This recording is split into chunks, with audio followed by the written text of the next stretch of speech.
Halo teman-teman, pada video ini kita akan membahas tentang keputihan. Sebenarnya keputihan itu apa sih Kak? Keputihan adalah keluarnya lendir atau cairan dari vagina. Keputihan dialami oleh wanita sepanjang siklus kehidupan, mulai dari masa remaja, masa reproduksi, maupun masa menopause.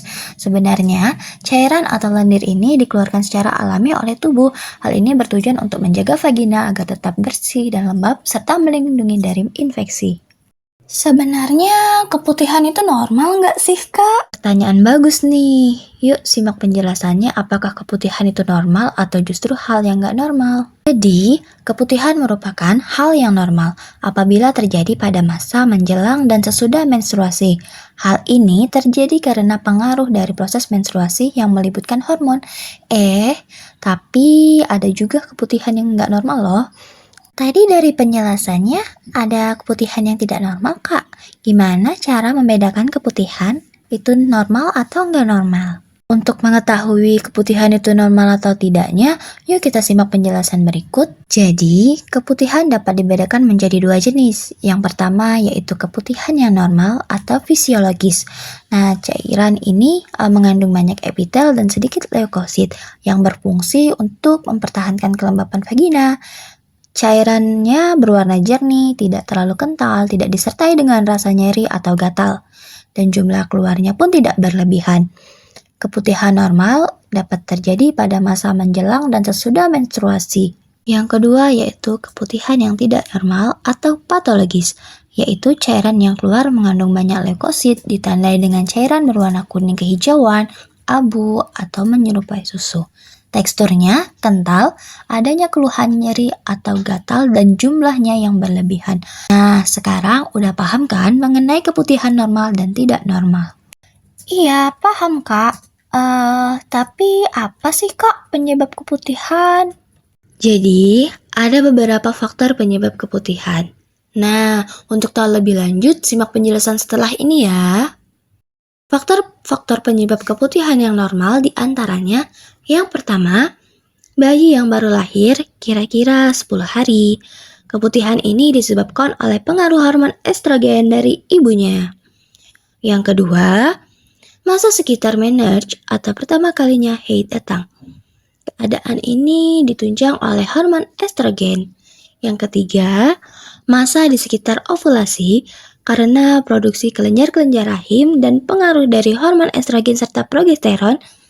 Yang keempat, kehamilan yang mengakibatkan meningkatnya suplai darah ke vagina dan mulut rahim, serta penebalan dan melunaknya selaput lendir vagina. Dan yang kelima, yaitu penggunaan kontrasepsi pil yang mengandung hormon estrogen dan progesteron yang dapat meningkatkan lendir serviks menjadi lebih encer. Nah, faktor-faktor penyebab keputihan yang tidak normal atau patologis yaitu yang pertama, kelelahan fisik. Yang kedua, ketegangan psikis. Yang ketiga, kebersihan diri.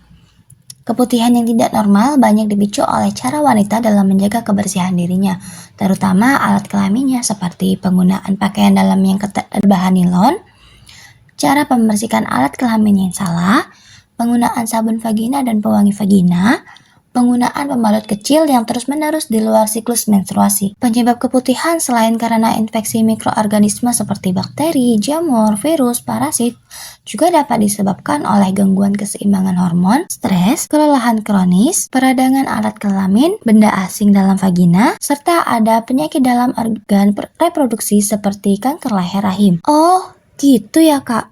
Kalau keputihan terjadi terus-menerus, bahaya nggak sih Kak? Jadi, keputihan yang tidak normal apabila berlangsung secara terus-menerus akan mengganggu fungsi organ reproduksi wanita, khususnya pada bagian saluran indung telur yang dapat menyebabkan sulit hamil. Selain itu, infeksi oleh kuman atau bakteri yang masuk ke vagina sehingga terjadi keputihan yang berlanjut ke tahap yang lebih parah dan beresiko untuk terjadinya kasus infeksi menular seksual atau IMS. Hal ini begitu buruk bagi remaja putri yang ketika akan menikah dan sebagai penular kepada suaminya sebagai pasangan seksual. Oh, gitu ya Kak. Keputihan bisa dijaga nggak sih Kak? Jadi, Cara mencegah keputihan dapat dilakukan dengan beberapa cara nih, seperti menjaga organ intim agar tidak lembab setelah membuang air kecil atau air besar. Bila sampai bersih, kemudian keringkan sebelum memakai celana dalam. Yang kedua, saat membersihkan vagina, membilas dilakukan dari arah depan ke belakang untuk menghindari kuman dari anus ke vagina. Yang ketiga, gunakan celana dalam yang kering dan bahannya menyerap keringat, seperti katun, serta menghindari pakaian dalam yang ketat. Yang keempat, saat menstruasi, mengganti pembalut beberapa kali dalam sehari. Dan yang kelima, hindari pemakaian bedak pada organ intim. Nah, yang terakhir nih, tidak meminjam atau bertukar celana dalam dan handuk dengan orang lain untuk mencegah penularan penyakit. Nah, itu tadi penjelasan mengenai keputihan. Bye-bye!